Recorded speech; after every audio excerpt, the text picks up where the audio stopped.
കാർത്തിക് ഒരു നിമിഷം എന്തു ചെയ്യണമെന്നറിയാതെ സ്തംഭിച്ചു നിന്നുപോയി. അവളുടെ ആ പെട്ടെന്നുള്ള കെട്ടിപ്പിടുത്തവും നെഞ്ചിൽ മുഖം ചേർത്ത് പിടിച്ചുള്ള ആ വിറയലും അവനിൽ വല്ലാത്തൊരു അമ്പരപ്പാണ് ഉണ്ടാക്കിയത്.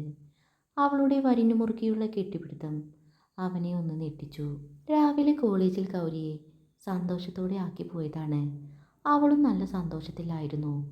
അപ്പോൾ പിന്നെ കോളേജിൽ വെച്ച് ഇത്രമാത്രം പേടിക്കാൻ തക്കവണ്ണം അവൾക്ക് എന്തു പറ്റി എന്നൊരു രൂപവും കാർത്തിക്കിനില്ലായിരുന്നു.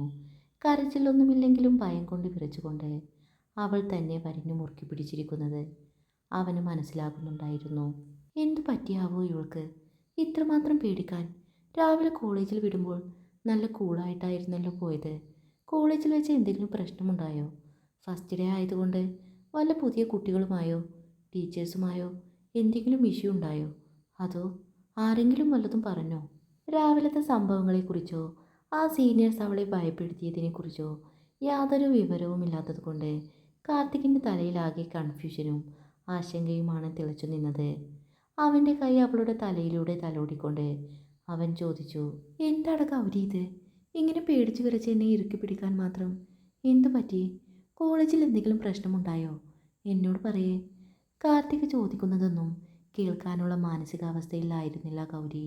അവൻ്റെ വാക്കുകൾ അവളുടെ കാതുകളിൽ എത്തുന്നുണ്ടായിരുന്നെങ്കിലും ഭയത്തിൻ്റെ ആഴക്കടലിൽപ്പെട്ട അവൾക്ക് അതിനൊന്നും മറുപടി നൽകാൻ കഴിഞ്ഞില്ല.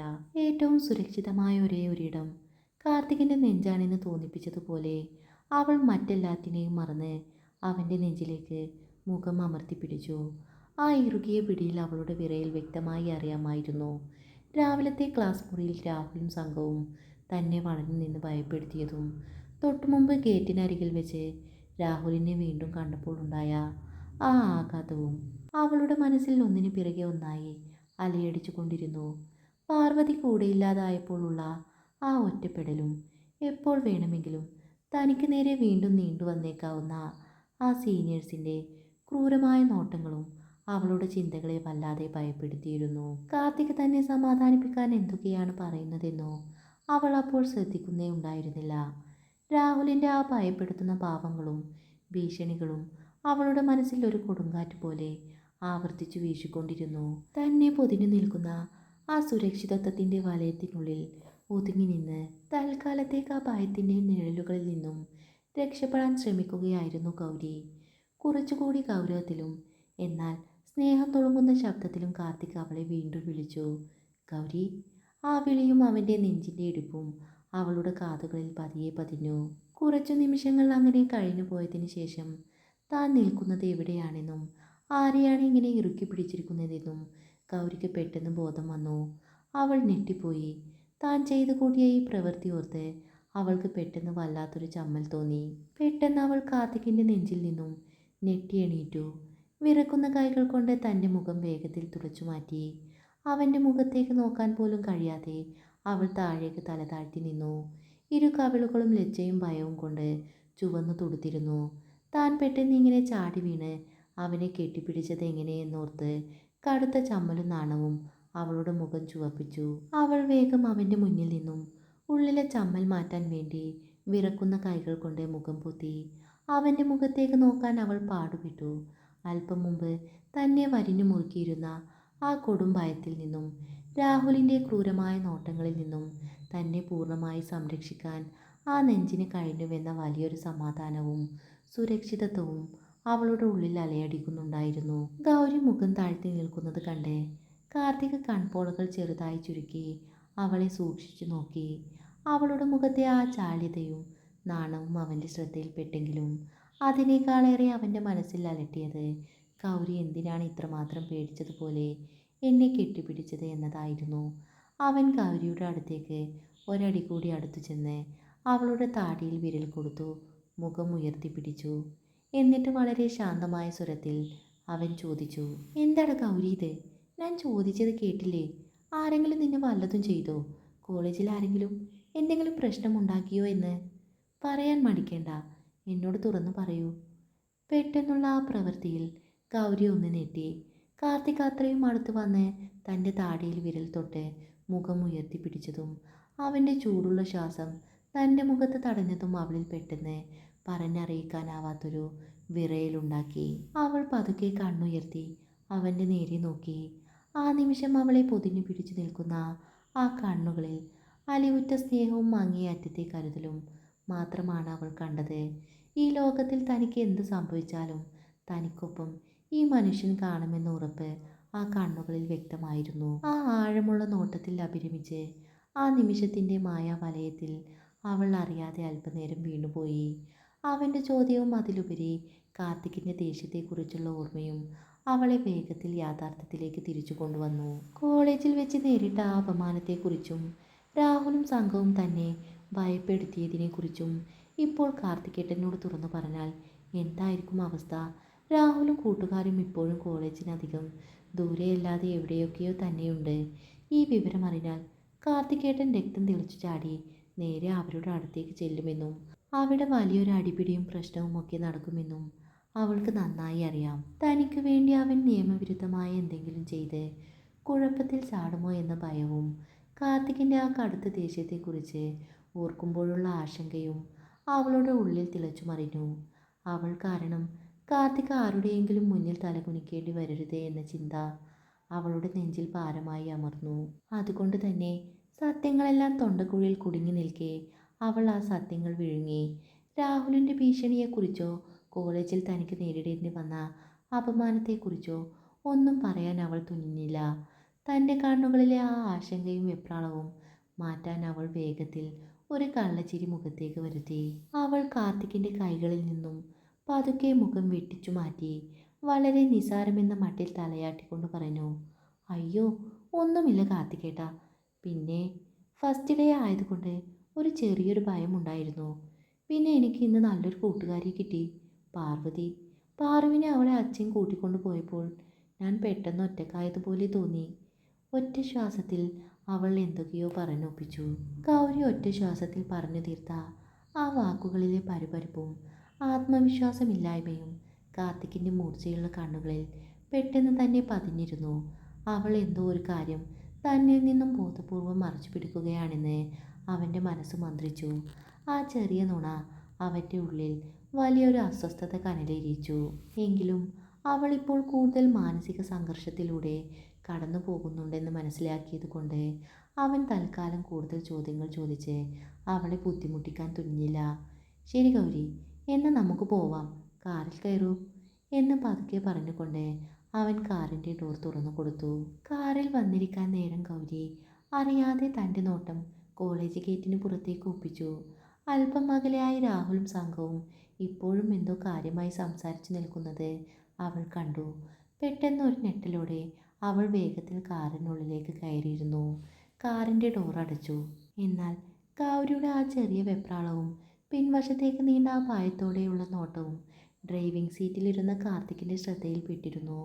അവൻ കാറിൻ്റെ റിയർ വ്യൂ മിററിലൂടെ പുറത്തേക്കൊന്ന് നോക്കിയെങ്കിലും കുറച്ച് കുട്ടികൾ അവിടെ കൂടി നിന്ന് വർത്തമാനം പറയുന്നു എന്നതല്ലാതെ വേറെ ഒന്നും കാർത്തിക്കിന് കാണാൻ കഴിഞ്ഞില്ല. യാത്രയിലുടനീളം കാറിൽ വല്ലാത്തൊരു നിശബ്ദത തളം കെട്ടി നിന്നു. കാർത്തിക്കും ഗൗരിയും ഒന്നും മിണ്ടിയില്ല. ഗൗരി പുറത്തേക്ക് കണ്ണും നട്ട് ആലോചനകളിൽ മുഴുകിയിരിക്കുകയായിരുന്നു. അല്പം ദൂരം പിന്നിട്ടപ്പോൾ ടൗണിൻ്റെ ഒരു സൈഡിലുള്ള പ്രശസ്തമായ ആ ചെറിയ കോഫി ഷോപ്പിന് മുന്നിൽ കാർത്തിക് വണ്ടി ഒതുക്കി നിർത്തി. നമുക്കൊന്നിറങ്ങി ഒരു ചായ കുടിച്ചിട്ട് പോകാം ഗൗരി, അവൻ അവളെ നോക്കി സ്നേഹത്തോടെ പറഞ്ഞു. അവൾ എതിരൊന്നും പറയാതെ തലയാട്ടി അവനൊപ്പം പുറത്തേക്കിറങ്ങി. ഷോപ്പിൻ്റെ കോർണറിലുള്ള ഒരു മേശയ്ക്ക് ചുറ്റും അവർ മുഖാമുഖം ഇരുന്നു. ചൂടുള്ള 2 കപ്പ് കോഫി മേശപ്പുറത്ത് എത്തിയെങ്കിലും ഗൗരിയുടെ മുഖത്ത് യാതൊരുവിധ സന്തോഷമോ പ്രസന്നതയോ ഉണ്ടായിരുന്നില്ല. ആ കപ്പിലേക്ക് തന്നെ ശൂന്യമായ കണ്ണുകളോടെ നോക്കിയിരിക്കുന്ന ഗൗരിയെയാണ് കാർത്തിക് കണ്ടത്. ചുണ്ടിൽ ചെറുപുഞ്ചിരി വരുത്താൻ അവൾ ശ്രമിക്കുന്നുണ്ടെങ്കിലും അവളുടെ കണ്ണുകളിലെ ആഴത്തിലുള്ള അസ്വസ്ഥതയും ഭയവും ആ മൂടുപടം തകർത്തെറിഞ്ഞിരുന്നു. കോഫി കുടിക്കാൻ പോലും തോന്നാതെ അവൾ എങ്ങനെയോ അത് കയ്യിൽ പിടിച്ചു വെച്ചിരിക്കുകയായിരുന്നു. കാർത്തിക് തൻ്റെ കോഫി കപ്പ് മേശപ്പുറത്ത് വെച്ചുകൊണ്ട് കുറച്ചു നേരം അവളെ തന്നെ സൂക്ഷിച്ചു നിരീക്ഷിച്ചു. അവൻ്റെ നോട്ടം കണ്ട് അവൾ വേഗത്തിൽ കണ്ണു മാറ്റിയെങ്കിലും അവളുടെ ഉള്ളിലെ കൊടുങ്കാറ്റ് അവന് വ്യക്തമായി അനുഭവിക്കാൻ കഴിയുന്നുണ്ടായിരുന്നു. വൈകുന്നേരത്തോടെ കോഫി ഷോപ്പിൽ നിന്നും ഇറങ്ങി അവർ നേരെ വീട്ടിലേക്ക് തിരിച്ചു. അപ്പോഴും കാറിൻ്റെ ഗ്ലാസ്സിന് പുറത്തേക്ക് നോക്കി ഒരേ ഇരിപ്പായിരുന്നു ഗൗരി. ഒടുവിൽ വണ്ടി അവരുടെ വീടിൻ്റെ ഗേറ്റിലേക്ക് കയറി നിന്നു. വൈകുന്നേരത്തെ ആ മങ്ങിയ വെളിച്ചത്തിൽ അവർ വീട്ടിലേക്ക് കയറി വന്നു. സമയം സന്ധ്യ കഴിഞ്ഞു. കുളിച്ച് ഫ്രഷായി ഗൗരി താഴേക്ക് ഇറങ്ങി വന്നു. ഇരുട്ട് പരന്ന ആ സമയത്ത് വീടിൻ്റെ പൂജാമുറിയിൽ തിരി തെളിയിക്കാനായി ഗൗരി ചെന്നു. ചെറിയൊരു മൺചിരാതിൽ അവൾ തിരിയിട്ട് എണ്ണയൊഴിച്ച് ദീപം തെളിയിച്ചു. ആ ചെറിയ നാളത്തിൻ്റെ വെളിച്ചം അവളുടെ മുഖത്തേക്ക് വീണപ്പോൾ അതുവരെ അവളുടെ ഉള്ളിനെ വരിഞ്ഞു മുറുക്കിയിരുന്ന ആ ഭയത്തിൻ്റെ കറുത്ത നിഴലുകൾ പതുക്കെ മാനം തുടങ്ങുന്നത് പോലെ തോന്നി. ആ പ്രകാശത്തിൻ്റെ മുന്നിൽ കൈകൾ കൂപ്പി കണ്ണുകൾ അടച്ചു പിടിച്ച് അവൾ മനസ്സുരുക്കി പ്രാർത്ഥിച്ചു. നാളെ കോളേജിൽ പോകുമ്പോൾ ആരും എന്നെ ഉപദ്രവിക്കാൻ വരരുതേ, എനിക്ക് ധൈര്യം തരണേ. സന്ധ്യയുടെ ആ ശാന്തതയിൽ മനസ്സിനെ വല്ലാതെ അലട്ടിയിരുന്ന ആ ഭാരത്തിൽ നിന്നും ഒരു മോചനം നേടിയെടുക്കാൻ ആ കൊച്ചു ദീപനാളം അവൾക്ക് കരുത്തു പകർന്നു. രാത്രിയുടെ ശാന്തതയിൽ ഊൺമേശയ്ക്ക് ചുറ്റും ആ കുടുംബം ഒത്തുകൂടി. വെളിച്ചം പരന്ന ആ ഡൈനിങ് ഹാളിൽ വല്ലാത്തൊരു കുളിർമയുണ്ടായിരുന്നു. കാർത്തികും ഗൗരിയും ശാരദാമ്മയും ഓരോ കസേരകളിലായി വന്നിരുന്നു. കല്യാണിയമ്മ സ്നേഹത്തോടെ പാത്രങ്ങളിൽ നിന്ന് ആവി പറക്കുന്ന ഭക്ഷണങ്ങൾ ഓരോന്നായി അവരുടെ പ്ലേറ്റുകളിലേക്ക് എടുത്തു വെച്ചു. മോള് നന്നായി കഴിക്കണം കേട്ടോ, കോളേജിലൊക്കെ പോയി വന്നതല്ലേ, നല്ല ക്ഷീണം കാണും എന്ന് പറഞ്ഞുകൊണ്ട് കല്യാണിയമ്മ ഗൗരിയുടെ പ്ലേറ്റിലേക്ക് വീണ്ടും അല്പം കറിയും വിളമ്പി. ഭക്ഷണം കഴിക്കുന്നതിനിടയിൽ എല്ലാവരും തമ്മിൽ ചെറിയ വർത്തമാനങ്ങൾ തുടങ്ങി. ഫസ്റ്റ് ഇയർ ക്ലാസ്സിലെ വിശേഷങ്ങൾ ചോദിച്ചറിഞ്ഞുകൊണ്ട് ശാരദാമ്മ സ്നേഹത്തോടെ ഗൗരിയെ നോക്കി. മോളുടെ കോളേജിലെ ആദ്യത്തെ ദിവസമൊക്കെ എങ്ങനെ ഉണ്ടായിരുന്നു? പുതിയ കൂട്ടുകാരെയൊക്കെ കിട്ടിയോടി? ശാരദാമ്മയുടെ ആ ചോദ്യം കേട്ടതും ഗൗരിയുടെ മുഖത്ത് പെട്ടെന്നൊരു പ്രകാശമുണ്ടായി. അവൾ കണ്ണ് തിളക്കത്തോടെ അമ്മയെ നോക്കി സന്തോഷത്തോടെ പറഞ്ഞു, അമ്മേ, കോളേജ് എനിക്ക് വല്ലാതെ ഇഷ്ടപ്പെട്ടു. ക്ലാസ്സൊക്കെ നല്ല രസമായിരുന്നു. പിന്നെ എനിക്ക് ഇന്ന് നല്ലൊരു കൂട്ടുകാരിയെയും കിട്ടി. പാറു എന്നാണ് പേര്. ഞങ്ങൾ ഉച്ചവരെ ഒന്നിച്ച് ഒരേ ബെഞ്ചിലായിരുന്നത്. പ്രൊഫസർമാരൊക്കെ നല്ല സപ്പോർട്ടിംഗ് ആണമ്മേ. അവളുടെ സംസാരത്തിലെ ആ ആവേശവും സന്തോഷവും കണ്ട് കാർത്തിക് കള്ളച്ചിരിയോടെ അവളെ ഒന്ന് നോക്കി. എന്നിട്ട് തമാശ രൂപത്തിൽ അവൻ പറഞ്ഞു, അമ്മേ, ഒരാളില്ലേ ഇന്ന് ഉച്ചയ്ക്ക് എന്നെ നോക്കി നഴ്സറി കുട്ടികൾ പേടിച്ചു കാത്തു നിൽക്കുന്നത് പോലെയാ നിന്നിരുന്നേ. പറഞ്ഞു വന്നത് എങ്ങോട്ടാണെന്ന് പെട്ടെന്ന് പിടികിട്ടിയതുകൊണ്ട് ഗൗരിയുടെ നെഞ്ചിടിപ്പ് നിലച്ചുപോയി. താൻ പെട്ടുപോയെന്ന് തിരിച്ചറിഞ്ഞ അവൾ രാവിലെ താൻ കാർത്തികിനെ കണ്ട ഉടനെ ഓടിച്ചെന്ന് കെട്ടിപ്പിടിച്ച ആ നാണം കെട്ട കാര്യം വല്ലതും വായയിൽ നിന്ന് വീണു പോകുമോ എന്ന ഭയത്തോടെ പെട്ടെന്ന് അവൻ്റെ വാക്ക് പാതിയിൽ തടസ്സപ്പെടുത്തി ചാടി വീണു. ചമ്മൽ മറക്കാൻ വേഗം അവൾ പറഞ്ഞു, അമ്മേ, ഈ കാർത്തികേട്ടൻ കള്ളം പറയുന്നതാ. ഞാൻ അവിടെ ചെന്നിട്ട് ആരെയും പേടിച്ചിട്ടൊന്നുമില്ല, ഒരു പ്രശ്നവും ഉണ്ടാക്കിയിട്ടുമില്ല. ഇത് കേട്ടതും കാർത്തിക് വിട്ടുകൊടുക്കാൻ പാവമില്ലാതെ ഒന്ന് ചിരിച്ചുകൊണ്ട് തൻ്റെ പ്ലേറ്റിൽ നിന്നും അല്പം കൂടി ഭക്ഷണം എടുത്ത് കഴിച്ചുകൊണ്ട് വീണ്ടും പറഞ്ഞു, ഞാൻ തമാശ പറയുകയല്ലേ ഗൗരി. കോളേജിലെ ഫസ്റ്റ് ഡേ എന്ന് പറഞ്ഞാൽ വലിയ സംഭവമാ. നമ്മളൊക്കെ കോളേജിൽ പഠിക്കുന്ന കാലത്ത് ആദ്യത്തെ ദിവസം തന്നെ പ്രിൻസിപ്പലിൻ്റെ റൂമിൽ പോയി പെട്ട ചരിത്രമുള്ളവരാ. അമ്മേ, ഇവളെങ്ങാനും അവിടെ ചെന്ന പാടെ വല്ല പ്രൊഫസർമാരെയും ഞെട്ടിച്ച് ക്ലാസ്സിലെ ബെഞ്ചൊക്കെ ഇളക്കി മറിച്ച് വല്ല പണിയും കൊടുത്തിട്ടുണ്ടോ എന്ന് എനിക്ക് ഇപ്പോഴേ ഒരു ഡൗട്ടുണ്ട്. നോക്കിക്കോ, നാളെ തൊട്ട് കോളേജിൽ നിന്ന് ആരെങ്കിലും പരാതിയുമായി ഇങ്ങോട്ട് വരുമോ എന്ന് എനിക്ക് പേടിയുണ്ട്. കാർത്തിക പറയുന്നത് കേട്ട് ശാരദാമ്മ സ്നേഹത്തോടെ അവൻ്റെ തലയിൽ ചെറുതായി ഒന്ന് തട്ടിയിട്ട് പറഞ്ഞു, ഒന്ന് പോടാ, അവൾ നിന്നെപ്പോലെ അടിയുണ്ടാക്കാൻ നടക്കുന്ന ആളാണെന്നാണോ വിചാരം? പാവം കുട്ടി, ഒന്നാമത്തെ ദിവസം തന്നെ നീ അവളെ ഇങ്ങനെ കളിയാക്കല്ലേ. എൻ്റെ മോൾ മിടുക്കിയ. അവരുടെ ആ ചിരിയും സംസാരവും ഒക്കെയായി കുറച്ചു നേരത്തേക്ക് അവിടെ നല്ലൊരു ഉല്ലാസ അന്തരീക്ഷം നിറഞ്ഞു നിന്നു.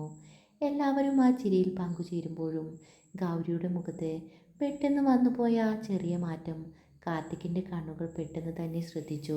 പുറമേ അവൾ എല്ലാവർക്കും ഒപ്പം ചിരിക്കുന്നുണ്ടെങ്കിലും ആ ചിരി അവളുടെ ചുണ്ടുകളിൽ മാത്രം ഒതുങ്ങുന്നതായിരുന്നു. പെട്ടെന്ന് അവളുടെ കണ്ണുകളുടെ തിളക്കം മങ്ങുകയും മുഖത്ത് സങ്കടത്തിൻ്റെ ഒരു നിഴൽ മിന്നി മറയുകയും ചെയ്യുന്നത് കാർത്തിക് കണ്ടു. രാവിലെ കോളേജിൽ വെച്ചുണ്ടായ അനുഭവം അവളുടെ ഉള്ളിൽ വീണ്ടും ഭാരമായി കയറി വരുന്നത് കൊണ്ട് അവൾ പെട്ടെന്ന് വല്ലാതെ അസ്വസ്ഥയായി. ആ സന്തോഷം നീണ്ടു നിൽക്കാൻ അവൾക്ക് കഴിഞ്ഞില്ല. ആരും തൻ്റെ മുഖത്തെ ആ സങ്കടം കണ്ടുപിടിക്കരുതെന്ന് കരുതി ഗൗരി വേഗത്തിൽ തൻ്റെ പ്ലേറ്റിലേക്ക് നോക്കി. താൻ കഴിച്ചുകൊണ്ടിരിക്കുന്ന ഭക്ഷണം വളരെ പെട്ടെന്ന് വേഗത്തിൽ കഴിച്ചു തീർക്കാൻ അവൾ ശ്രമിച്ചു. ആരും ശ്രദ്ധിക്കാതിരിക്കാൻ അവൾ വേഗം കൈ കഴുകി എഴുന്നേറ്റു.